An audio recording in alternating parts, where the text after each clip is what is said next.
Hello and welcome to another discussion in the SF Masterworks reading group. This group makes its way through the SF Masterworks in the order they were published as Masterworks. We read one book every month. Today's book is going to be More Than Human by Theodore Sturgeon. Nice. We're doing the book swipe that we usually do, except I never have my book with me. Uh, we are going to be reading the following three books for the next 3 months. If you'd like to join us either here in the podcast or just for a chat on the Patreon forum, please check out the Patreon forum if you're interested in this series. The next three books are going to be, as soon as I find my spot, Man Plus by Frederick Pohl for February, A Case of Conscience by James Flesh for March, and The Centauri Device by M. John Harrison for April. I think M. John Harrison we're reading for the first time in the series, right? Frederick Pohl and James Flesh are repeat authors. With me, of course, we have the usual group of friends. They introduce themselves and then we'll get right into More Than Human. Susanna, could you kick us off? Hello, my name is Susanna Imaginariu. I write mythological slipstream and other weird stuff. Jared? I'm Jared. I run the Fantasy Thinker YouTube channel, and I'm also on the podcast Speculative Speculations, as well as film chewing and panel chewing on the page chewing forums. Chris. Yes, my name is Chris Mohan. I from the Chronicle Chris YouTube channel, also on Speculative Speculations and film chewing as well. Lila. And I'm Layla Goshi with Balladine Magazine. Very nice. So let's do high-level thoughts on More Than Human. This one seemed to be pretty popular with the group. All except for me. Except for Grumpy Vasha. Yes. Was there a book yet that all of us gave the masterwork rating to? No, right? But yes, Earth Abides. If we exclude you, yeah. Earth Abides definitely did. And yeah. Lord of Light. Okay, so just exclude me then. Fine. Lord of Light is Lord correct. of Light. Susanna, Is it? Yeah. correct. Okay, Lord of Light. Fine. All right. To be fair, it's my fault. I read it for Algernon, very good, and that would have stopped that streak as well. There you go. If we exclude you, Chris, Flowers for Algernon would have been a master. That's exactly the point. Yeah, I agree. The consensus, I think, amongst the group is that it was Flowers for Algernon was a masterwork, and Earth Abides was a masterwork. Consensusly, there we go. Mm-hmm. Yeah, makes sense. Okay, sorry. So, who wanted to do a high level thing? Susanna? Did you start already? Okay. Well, I loved it. I have to say, I was not expecting superheroes because it's pretty much what it is. But it's like the primordial superheroes, and I can't help thinking. I think, like you said on your review, Jared, that you wondered if X-Men was inspired by some of the stuff here, and I'm like, yeah, this is. I think so. I would like to think so because the similarities are many.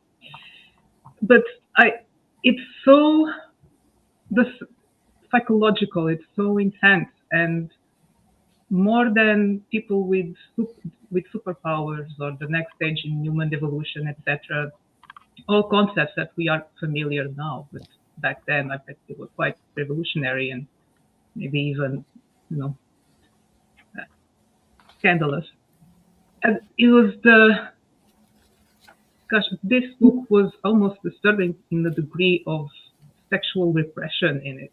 It's almost like the powers came from there, and I can see that in superhero fiction as well, to some degree.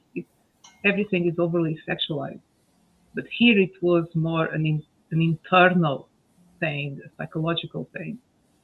And I don't want to get into the Gestalt aspect of it because personally I'm not a fan of the theory. I had to study it and just I have my issues with it. I think it worked well for the concept of the story, but if anything, it was the thing that I liked the least because I was interested in how the character. I don't think. I think they would be fine on their own, not just the whole concept of being together, you know. So yeah, to put it in a way that might resonate with people these days, the two stories that mostly um, that that came to mind what I read when I read it was X-Men, and there was a TV series a while back, Sense 8, and it's kind of a mixture of the two. And I like both, so I was quite surprised with just the psychological depth of it, and especially at the end when Janie is trying to make him remember the stuff, how to deconstruct. That was brilliant. I mean, that I don't want to spoil a book that it's 75 years old, but please read it because it was brilliant. Yeah, yeah, I agree. I don't like in here it's Homo Gestalt in in the X Men it's Homo Superior. I mean Hmm. both of those theories are kind of bunk, but the um but the it works for the story itself, and it's kind of interesting.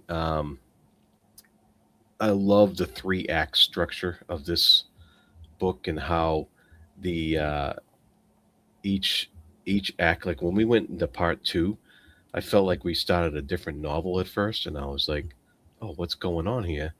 And I loved, but I really loved how, that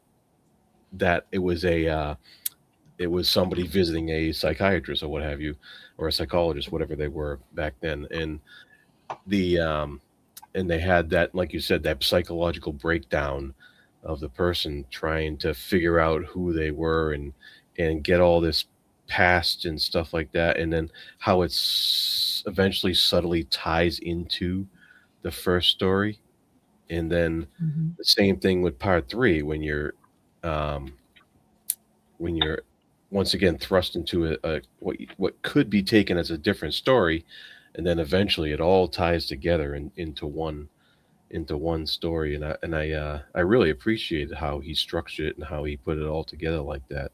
I thought it was pretty wild, and I read it very quickly because I thought it just kept me it kept the pages turning for me to because I wanted to know how he ties it all together, and I wanted to know you know what how that all worked, and so from a like from a um, just from a writing standpoint, I thought it was fascinating how he pulled it all together. Yeah, brilliant.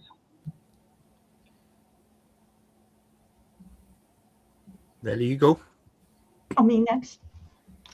Yeah, well, I loved it because of the multiple ways you can see how, um, not only how the story developed, but who the or what the gestalt actually is. I think anyone can, in some way, relate to it as, they came together as a family.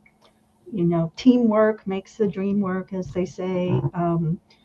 But I think also that it's kind of I guess, a trope too, in terms of like, you know, the company, whether it's Lord of the Rings or it's, Geralt's in The Witcher, had the Henza where everybody has a different skill or talent and they come together to accomplish something or to be something greater. So I think that's sort of the root of what attracted me to the whole story. It's like they've come together, and through that they are something greater. Um, but there is first of all, the sci-fi element. At first, I was kind of lost, on what that was. But I can kind of see, maybe it's pseudo sci-fi. I don't know. We can talk about that, the pseudoscience aspect of it.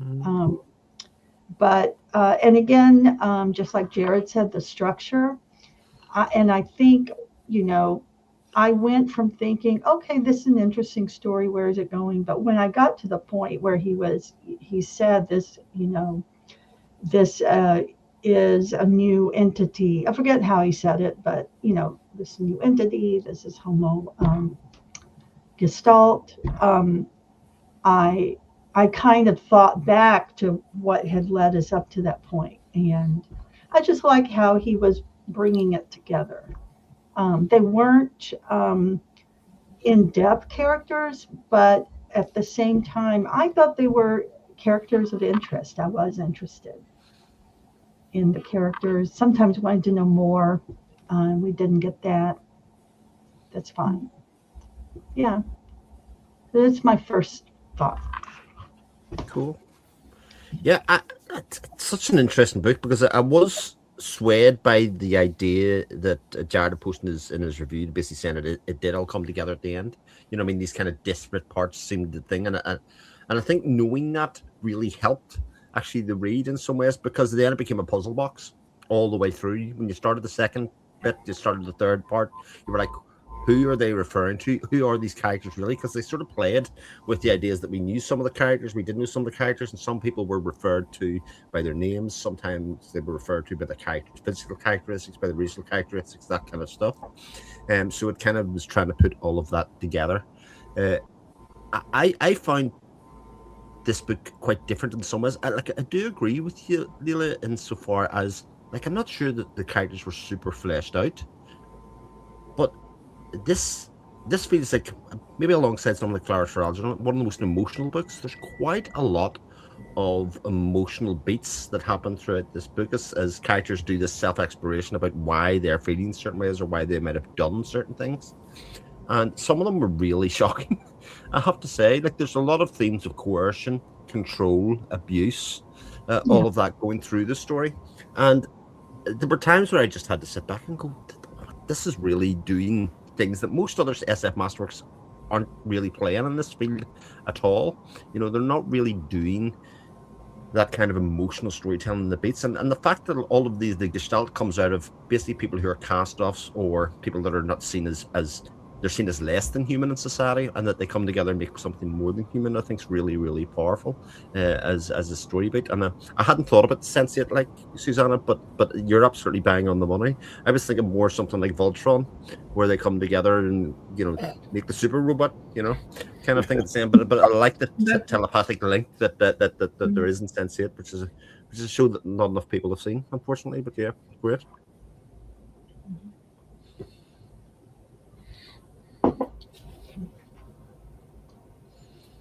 Nice. Should we talk about the individual parts of the story? Yeah, well, high-level thoughts from yourself, Portia. Oh, right. Sorry. Yeah, I think the thing I liked best about this book is the narrative style, like the three different structures, and what you said, Chris. I think the nice bit of puzzle that comes along with it, with trying to figure out where we are and placing ourselves within the story, especially the last bit, because I think between the first and second there was a very small time jump, and then suddenly it's 15 years later or something, and so it was harder to place, but then we got to figure it out, and we realized the consequences of the second story, like the realizations that come to Gerard from the second story, the consequences of that. We don't actually see what he does with them, just the state of fear that I think Janie and the others live in, that he's going to find them and use them for all the bad things that he wants to do. So yeah, I did like the storytelling and everything.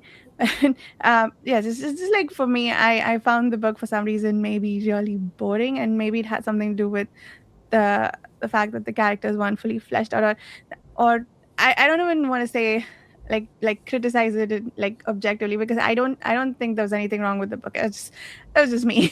I was bored. So it just wasn't my kind of story. So but there was a lot that maybe if I'd read it in a different mood, that I probably would have eaten up. Just right this moment wasn't something that I enjoyed a whole lot of, and there were elements that I appreciated quite a bit.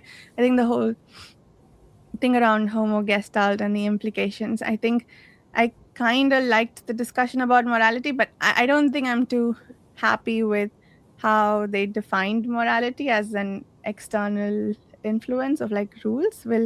I guess we'll talk about that when we get to that section.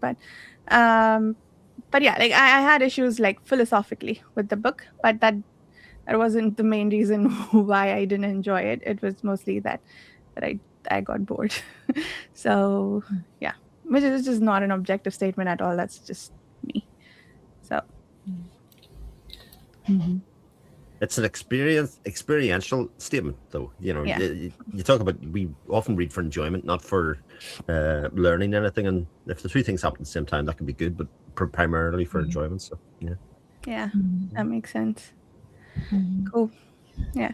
Chris, you had some thoughts yesterday about how this book had some one of the best openings ever. So maybe you Oh, kick us off with the first chapter. best opening, maybe, I don't know, but shocking. Yes. So Mm, the whole, like, we had just finished reading Chrysalids, which I think the start of this book shares a lot in common with this kind of this society where you're not, it's sort of like in control, and the kids aren't allowed to express themselves, and if anybody goes outside of that kind of thing of wanting to express themselves, they're seen as Mhm. demonized within society. And so to have that sequence end with the sister telling on the other sister, and the father storming out, killing her, and then coming in and killing himself in front of the other daughter, I I don't think I was prepared for this kind of nice little story at the start, with a kind of this, what one sister's kind of showing the other one, you need to express yourself and it's fine, like, just be with me and do that kind of stuff too. Like this, what really hit me was the other sister's, the trauma that she was left with, because she said it. She's lost a sister and a father, and how did she cope with that and all of that kind of stuff. I just found that incredibly, like, whoa, I wasn't ready for, especially for something that you often at the start of these SF Masterworks, we're looking for sort of themes and ideas that are coming out, and not necessarily with these big, heavy hitting kind of events that'll kind of stop you in your tracks. Mhm. Yeah, I thought it was brutal. I was like, what am I reading? Because we've had books that delve into, the dark side of the psyche, but this one really, that opening, it was beat after beat. You really like, okay, this book is is not going to be light, but yet it was easy to read, thankfully, Mhm. but it was so brutal, and it's almost Mhm. like a warning. If you can go past this, give up. Like, I can see many people getting to the end of that first section and just like, okay, I'm good. Next, because yeah, very very strong. Something I do like about how the book represents the characters is, if you do follow the thread of each character's story, um, it can be very dark, karmic in some cases. Like when the prods take in loan, and then when, I forget her first name, but Mrs. Prod, becomes pregnant, and so suddenly he's like no longer needed. He's dropped. He had been like a surrogate son because of the loss of Jack, Mm-hmm. and had slept in Jack's room, and then suddenly he's no longer needed. And that was very, I mean, that was one that I both loved it because it was so like bad, and I kept expecting him, frankly, to come back and do them in one way or another. But he actually performs an act of mercy, for Mr. Prod, um, when he sort of, you know, in his grief, um, over the baby and wherever Mrs. Prod went. Um, but then even that, there's sort of that another karmic level to that, where they throw him away essentially, and then it's inferred of a baby um, they did not want, because I don't want to say the baby was not, you know. That's actually a question maybe we can talk about. What exactly was he inferring by the description of baby? And I know it was another time, um, but there was kind of this air of punishment on the prods about baby, which is both objectionable and in our now um, way of seeing things, but yet it taps into like this really deep emotional core people may have when they're pregnant. Oh, if I do this, is this going to result? And so it just worked on so many levels. That's what I'm trying to say. A lot of psychological levels, and that's not the only one. Yeah. So Yeah, I found Lone's relationship with that couple interesting, and it was because you didn't know where that was going to go at first. You didn't know um, how that was going to end up because the beginning was had such bad things happening with the whole situation with the woman, uh, like you said, the sister, because the sister had some kind of telepathic connection with Lone, but then that it was just brief, and then they're separated, and then they go their own ways, and then Lone ends up with this family, um, and so you don't know how. Eventually, you got the sense that it was going to tie together later, but you didn't know how, and you didn't know. Like anytime you have that kind of character like Lone, um, you always you always wonder when the next bad thing's going to happen, yeah, and so there was this tenseness in his relationship with these people who were taking him in, and and it wasn't necessarily that you were worried that Lone was going to do something bad, but that just something bad was going to happen. And I always wondered, is he going to get blamed for it? Is whatever happens? And so I just found that whole situation very very tense and very eager to read about, and um, and uh, and how I forget how Lone eventually got back in touch with the sister. Alicia. Is that Alicia? At least she, Yeah, um, I think Alicia's story is she had I was muted. one. Oh, am I Oh, muted? Oh, no, um, no, it was me. I was talking to. Alicia had she had like a few instances of joy by dancing naked by herself, in the forest, as Evelyn told her to. But she Hmm. went between her father to, Lone essentially saw her dancing in the forest, began to use her for her knowledge. He kept telling her to go read books and then come back, and he would telepathically drain her, of her knowledge. But then when Lone dies, the rest of the Gestalt remembers that Lone said to go to her, that That's she right. would That's take right. Okay. care of Yeah. him. And again, ultimately, she does this good thing and she ends up being taken out for it. So I like that it stayed true to who Alicia was, in a sense that she seemed to always be someone that was at the mercy of external events. Yeah, Yeah, Yeah, she that's right. she Yeah. barely had a chance. Yeah. yeah, I was I was so sure when when Prod was kicking Lone out that he'd come back and like murder the family, but instead he turned out to be really helpful and sweet and like help them take care of the house after the wife died and everything. He built that anti-gravity vehicle for him. So yeah, Yeah, that was surprising. Yeah. there was the only thing that I'm not sure I got it right. Maybe there was something I missed because um, the couple they were so kind to him. They took him in, a grown man in that state, and they, pretty much raised him because he was a baby in the point, and they never gave up on him. Imagine the amount of work and time and patience and dedication. And then they finally get the baby that they wanted, and it turns out to be, well, I guess, disappointing. Let's put it this way. And they gave up. So they didn't give up on London. So I think part of it was the same way that he was, he's referred as an idiot, but he never starved. He always had the ability to make people take care of him.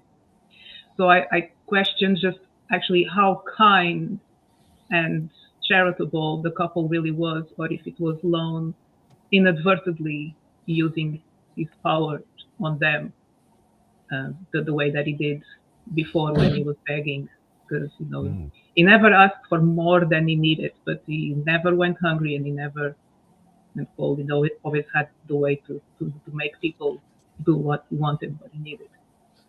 So I to love some that. degree, I love that way of looking at it, because I kind of thought that of the prods as, sort of a comment on how people can always keep that image of perfection in their mind. Jack was the perfect baby. As long as that perfect image is out there somewhere, they'll settle for this. Or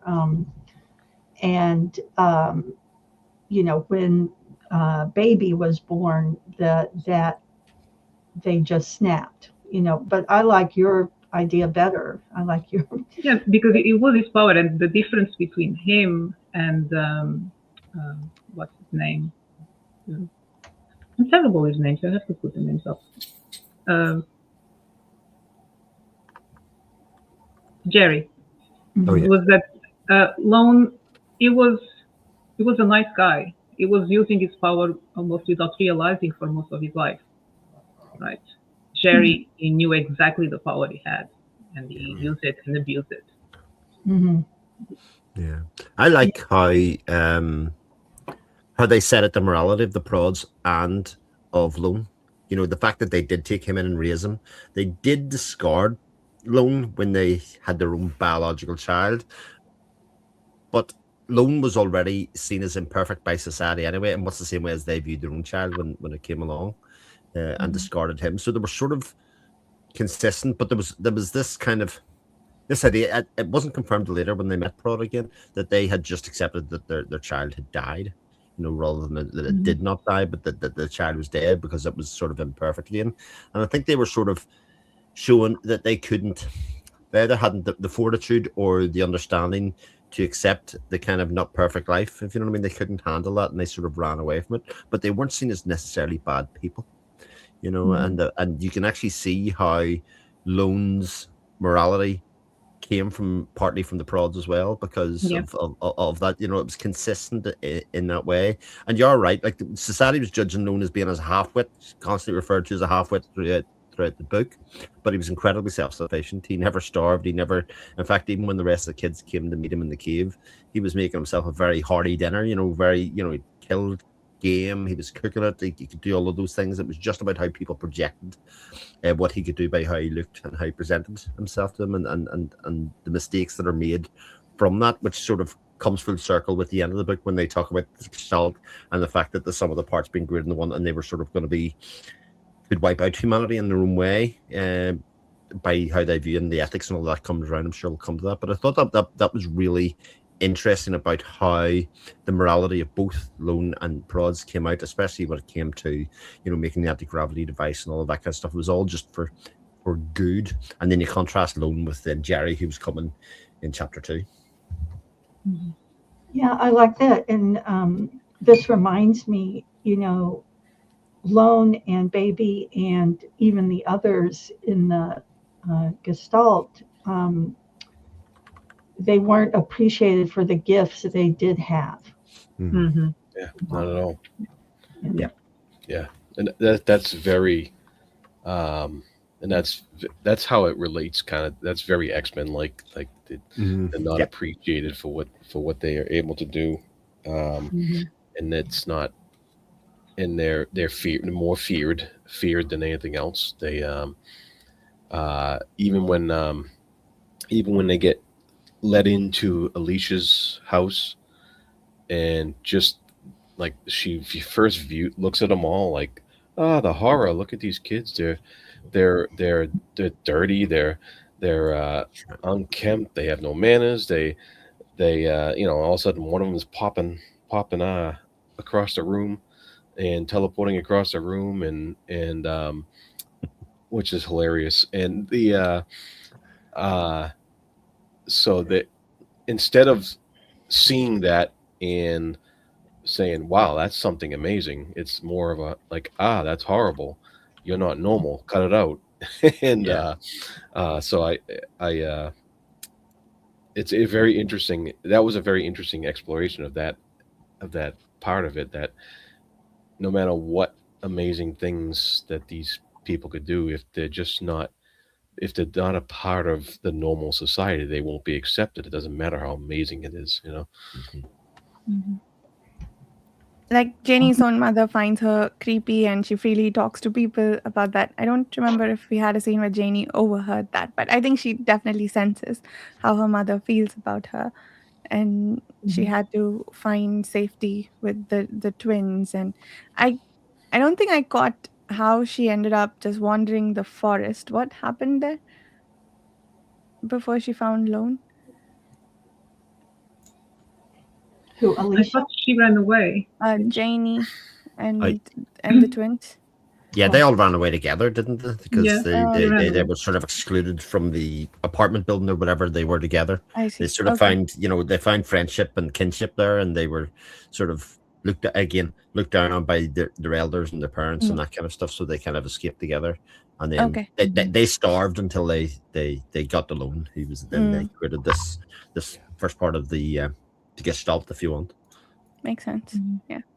And he found them the same way that he found Alicia's sister, right? Like they sense their mental need for help or something? Uh, Or did As they want far to as I leave the remember, they cave? followed him back to the cave because he'd food. Okay. Initially, our Mm. Bonnie but the twins certainly did, and then Mhm. Janie came along afterwards to find them, and then seen him, and then kind of was this link Got between it. them all. Yeah, Yeah, makes sense. Mhm. Cool. Yeah. But maybe of course, there was some telepathy involved. yeah. I love the way how Jenny, she was so mean to the twins, and then they got even, and then she realized, okay, this is interesting. I can relate to these girls. Let's be friends. Yeah, you found the equal. That was pretty cool. And then you get an insight into her character a bit more, that she wasn't just a spoiled brat. That she was really looking for connection. I also like that when they teleported, they had to teleport naked, because yeah, yes, that is the way it should be. Either way. yes. Yeah, when you think about it, it doesn't make sense any other way, like scientifically. And Exactly. And how it can be an hindrance. You're like, oh, I can teleport anywhere. Yeah, but you can take clothes with you. Right. Oops. and I loved how that kind of resolved with Jerry cheating in the exams. There's a little black naked girl in the toilet. That's Yeah. but it's just, it was funny. Yeah. Yeah. Speaking of Jerry, I think the second section was maybe the most gripping read for me out of the three. Maybe the first person narrative helped with trying to figure out who he was or how he became acquainted with the group. I think that was pretty cool. What did you guys think of Jerry? I really like that section. That's the section that really sucked me into the book, as mainly because first of all, you're just starting out with like this new setting.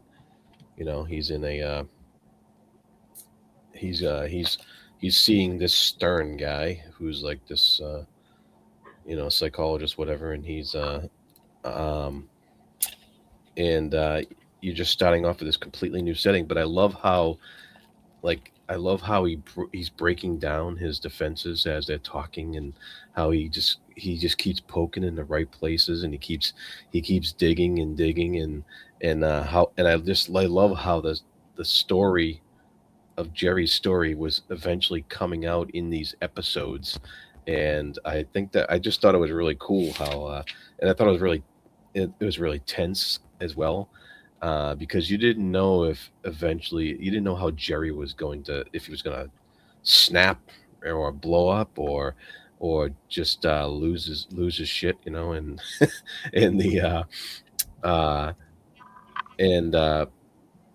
but eventually it just I think he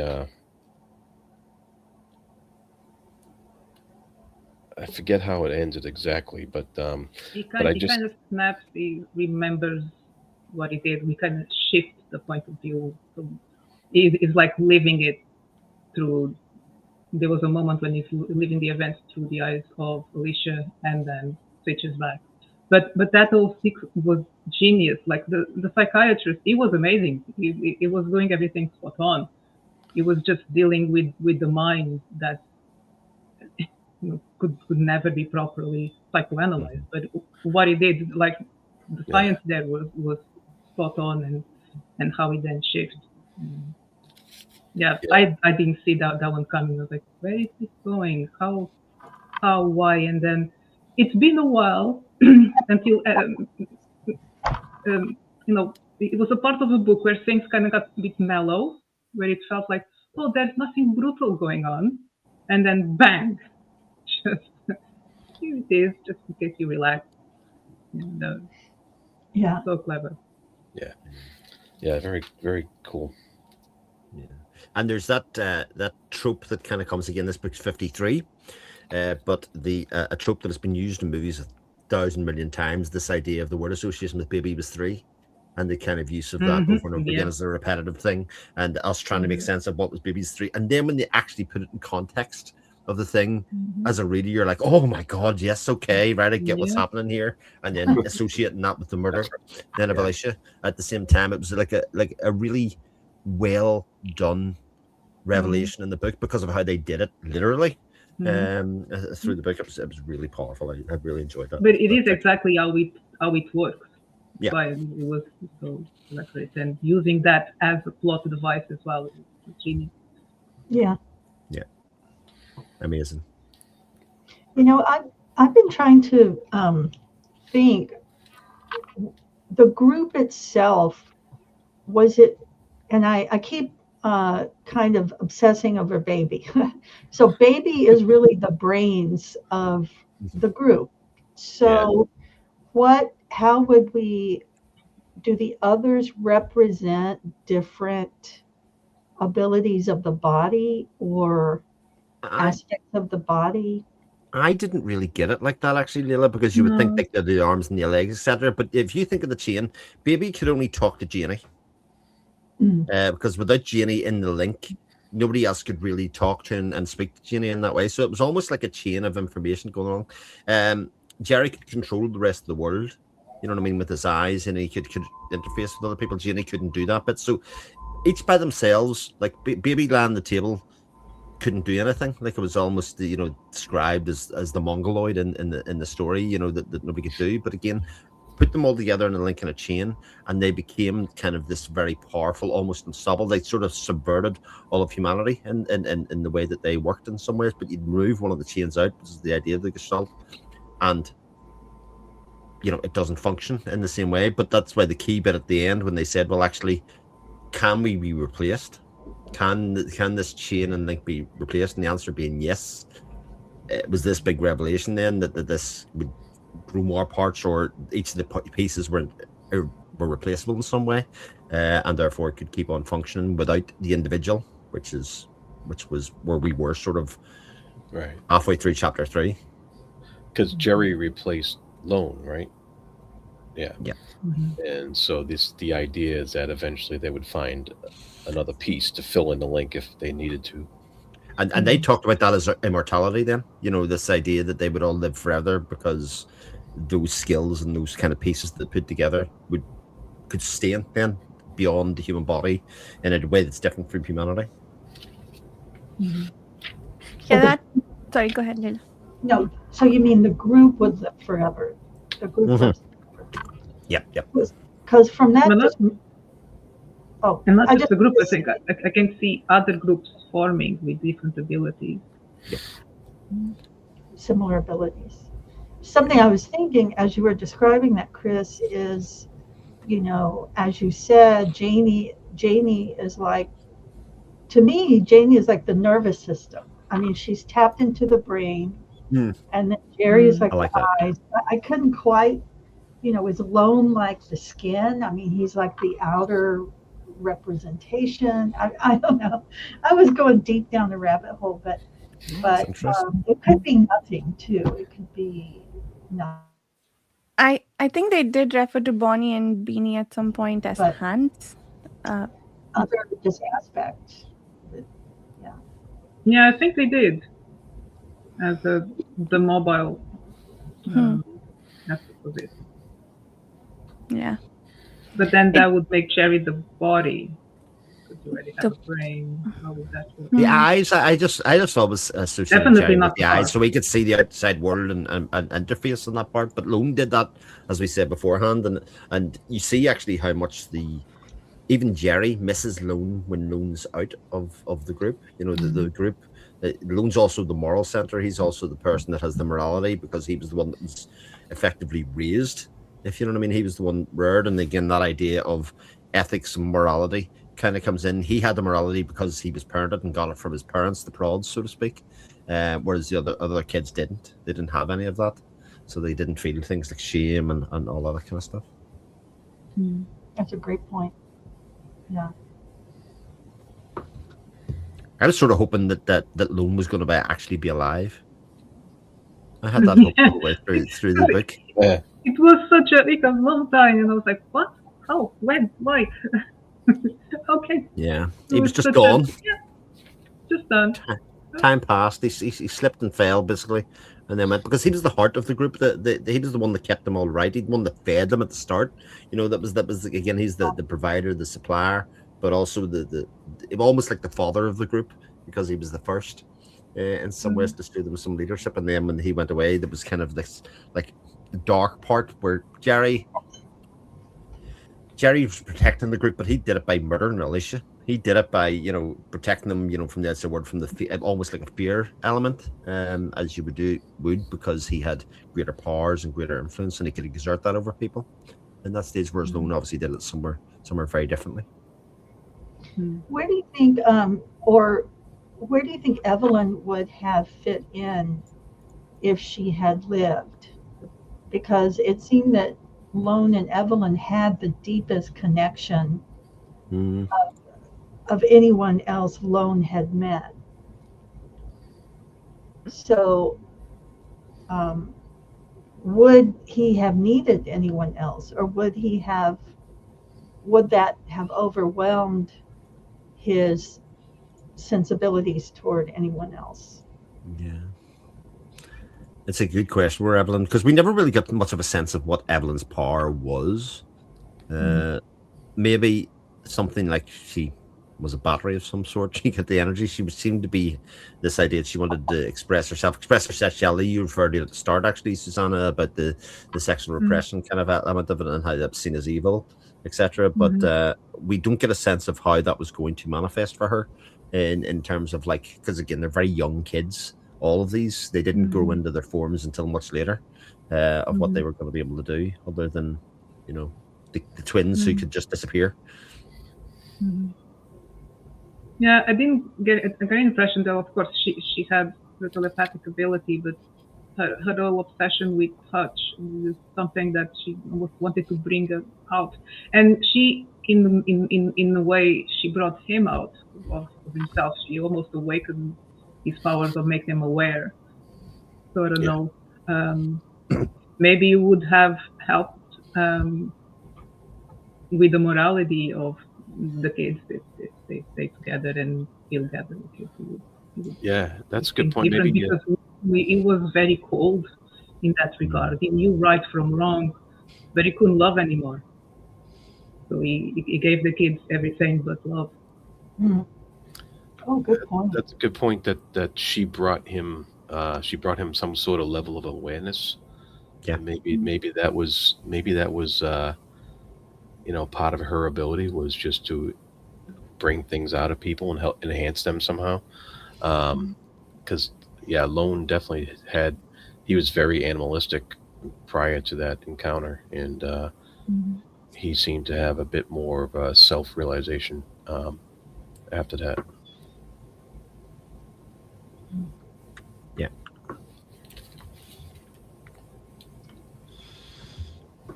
So then I wonder what Mr. Q, what the father, I guess, Alicia ended up taking after him in a sense. Well, maybe not. I mean, I guess she learned all of her twisted, uh, you know, assumptions through him, which she then educated out of herself. I mean, but I guess I wonder what role he played other than helping to provide characterization for Alicia and Evelyn. Mhm. Because he's the only one I really couldn't see what thread, what his thread meant. Like, why? I guess Evelyn was supposed to be, pure and innocent. And Mhm. when he realized he had failed at that, that's why I thought he was going to kill Alicia. So, Oh. when he killed himself, I thought, was it because he realized he failed as Well, whatever he was trying to do? Um, no, I think it was because Lone told him to.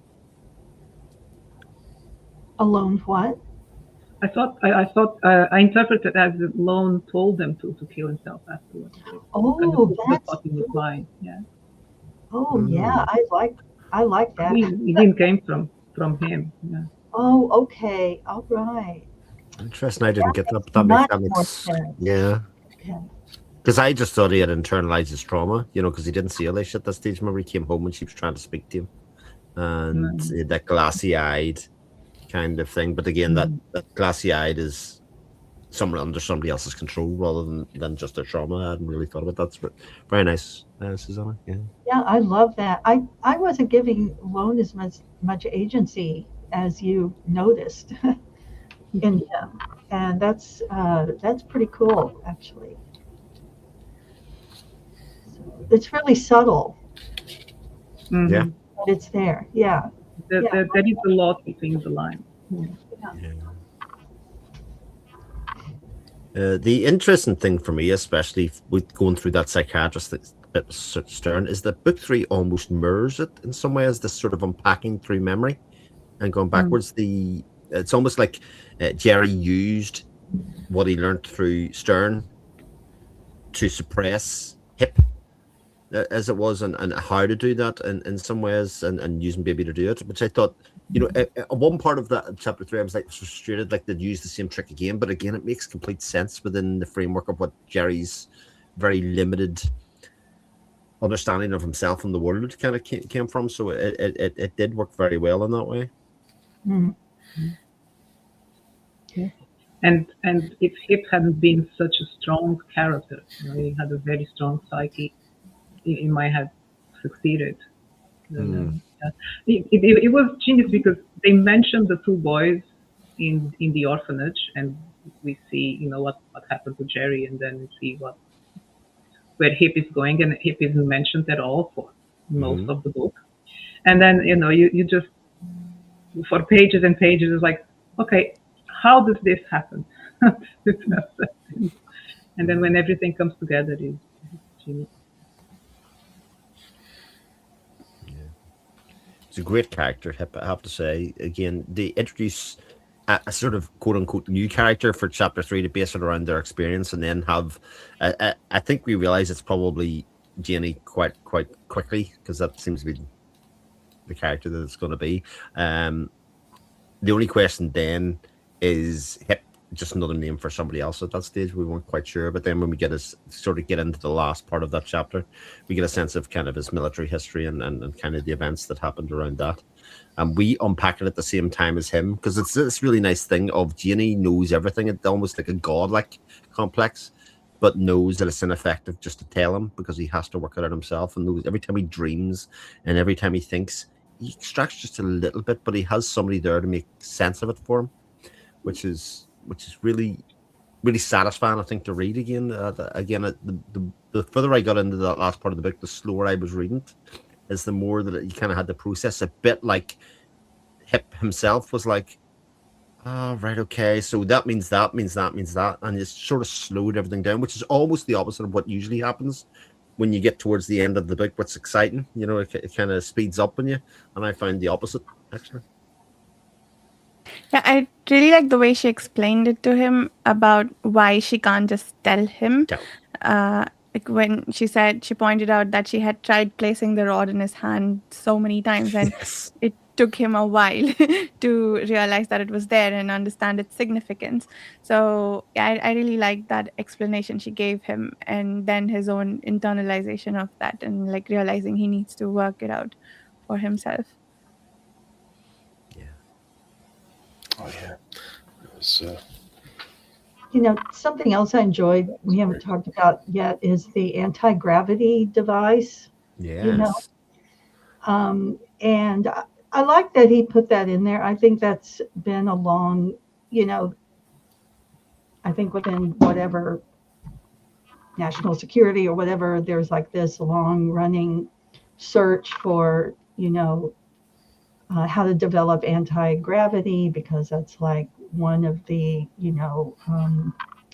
like a source of infinite power, Yeah. and just that this baby has the answer, and could direct someone to build the device. And that plays into something I've always enjoyed, that, we know that walking around the earth, there are people who have brilliant ideas that just for whatever reason either may not be noticed or may not ever come to fruition, And I just kind of like the way he put that out there and kind of played with that. And I don't know if there is another deeper piece of symbolism to that or not, but I liked just that thread of what was going on. Yeah, that ties into the he mentions that, and he mentions a couple other bigger picture problems that that are associated with the existence of these people, and how they could be taking advantage of, or what have you, or or use this technology for not so great purposes or what have you. But it's just like barely mentioned in the background. But I was actually glad that it was, though, that that it wasn't just an isolated bubble that this story was happening in, that there were some outside stuff that could be involved eventually with this group, Yeah. even though eventually he kept the story with these characters. But it was just these few mentions here and there about a bigger picture that could happen, in the future or what have you. So it's pretty. I liked how he did that, Yeah. and I liked how he mentions at the end, or towards the end, when Kip is talking with Jerry and they're working out whatever it is. But uh, how he mentions to Jerry that humanity is his mother and father, and Yeah. um, and humanity will help you, like that he should be helping humanity, and humanity will help you for it, because it will produce more like you, and you'll no longer be alone. And that whole spiel about the relationship between humanity and this gestalt is not a shouldn't be adversarial, and it should be more of a a thing where they work together and stuff like that. That has very, of course, X-Men vibes on that front as well. But it's just amazing how many. I couldn't stop thinking about X-Men when I was reading this. It just kept popping in my head because the X-Men have silly technological stuff too, like anti-gravity, what have you. So it just kept popping up. Yeah, it's interesting because the themes are the same, and there's no doubt that you can't not think about it.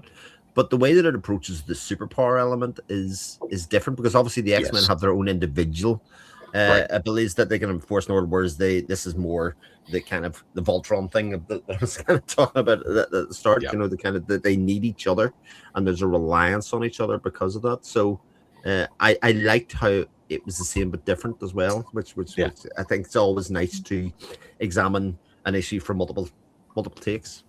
Yeah, I mean, there's definitely more differences than the superhero books, but the similarities are glaring, though. Yeah. I really liked in the end when the other Gestalt entity started speaking to this one once it acquired morality. It had that feel of an alien civilization coming in contact with humans when they realize that, okay, now they're past the point where they'll destroy themselves internally. I think there are a few books based on that trope, but I liked that, and that they were not. I don't fully know how I feel about the fact that all the biggest advances in human technology were sort of nudged in that direction by Gestalt entities, that they planted ideas in the heads of like various people who needed said nudging in the right direction. But yeah, that also actually has a bit of an X-Men feel to it, and like, retrospectively, here's all the things that we influenced over the years. But yeah, I think it was a nice closure of the book. Philosophically, I might take issue with it, but well, it's sort of links to Plato's theory of knowledge acquisition, that we have the knowledge and it's unlocked. And it sort of uses that idea, the baby's idea, that it sort of supplies the keys to unlock that knowledge because it exists in the world already, which I thought was quite nice. I mean, they didn't, but I think Jared said earlier, they didn't delve too deep into some of these, how it works, but they just loosely referred to them and just kind of let it sit back and let it breathe, because it sort of wasn't what the book was about in its own way, the philosophy or otherwise. It was more about the existence of this next generation of being and its ability to exist within a world, not because it has morality, but because it has an ethos or an ethics to it of how it should engage with the world, and that humanity in it were sort of one rather than in opposition to each other, which again, very X-Men as well, in this kind of this exploration of how humanity wanted to suppress the other one. Yeah, but that is a question whenever there's superheroes. That question is always there. How do you apply the same laws, the same morality to beings that are so different and in many ways, I don't want to say superior to it. Where is the scale? But that have abilities that cannot be constrained within the laws, within even the laws of physics. If you're going to go in that direction, and I think there's a lot of similarities, like Dr. Jean Grey, Jeannie. Come on. Just that one was glaring, and the powerful brain, but trapped in the body, defenseless body. There are a few similarities there. Yeah, little Professor X-ray, yeah. But the moral questions, yes, that in pretty much every superhero story, who watches the Watchmen, who, how it's that dilemma, how fast, what right do they have to control humanity, and to what degree, and vice versa, should we eliminate these people just because they can be a threat to us, or just try to use them for the best ability? Should we use them at all? Well, I guess we don't have to worry too much about it because we don't have superheroes, I don't think, unless they are very well hidden. But we do have geniuses. We do have people that don't confirm, and more there's this idea that we have to confirm. Everything has to be brought down to ideally the lowest common denominator, so no one feels excluded, no one feels bad about themselves. And I think that's bad for humanity to some degree, or as bad as elevating just selected individuals. It's hurtful. So it does give a lot to think about at the end. I don't agree with everything, but in this scenario, if this was reality, it was a good solution. Yeah. So I want to ask what I'd asked before. How is this sci-fi? It's speculative. I mean, we have anti-gravity, and so I started thinking, is it pseudoscience? Is that where they're, the telepathy and I mean, it's fantastical in some ways, but then it is drawing from things that we consider to be human qualities or human potentials. Well, I think he's proposing it as a part of natural evolution, and so that's how it ties into science, and that's what makes it that science fiction is that tie into a scientific field that take it or leave it for what it is. That's what he's proposing is it's a part of evolution, so it's a part of the scientific world. So therefore, you call it science fiction. And sometimes I think the genre really doesn't matter if it's a great story, but so it's almost like, I don't know, I felt like, were they shoehorning this into sci-fi because it's just so good, or but it has more sci-fi than the Book of Skulls, for example. And that's a great point. Yeah, because it is speculation. Yeah. It's the question time eternal even these days. Just most books have some sort of speculative element in them at some sort, even very straight fiction, and the lines become blurred the more that you do it, and because marketing things basically force you to be hard about your lines often when you're buying books, to say, oh, I don't like science fictionist books, but yet you will read many a book that has speculative elements in it, like Midnight's Children. Most people wouldn't consider to be a science fiction book, but it's actually quite similar in a lot of its ideas to here about this kind of telepathy and things that are going along, and the two things are supposedly in very diverse genres, but they actually are reasonably similar in the ideas that they kind of put forward. So yeah, make all books science fiction. I mean, there you go. We are sure that this is the science fiction masterwork series, not the speculative fiction masterwork. Yeah, that's true. Could go either way. It could go either way, indeed. Yeah. I can only say FF, so could be either way. That's true. Yeah. Everything's fantasy. Yeah. I do like the term speculative better, I guess. But I've loved science fiction for years. I just see it as a marketing term. Yeah. Yeah. And often stories can be more effective, especially I think in this case, because it is kind of playing on emotional kind of beats of how we treat other people, that the closer that it is to reality in the world that we know, the more effective the story that it is. Make this book about a group of people in a space opera. I don't think it's anywhere near as effective or relatable or any of those things. So you could have told a story in a far-flung future and made the science fiction element of it way bigger, but I think much more to the message, detriment of the message of the book, Yeah. You need that clash with reality, with what is comfortable, with what we consider to be real, to make it science fiction to some degree, because otherwise we are in fantasy. Yeah. If everything is alien to you, so yeah, sure, we'll go with it. Yeah.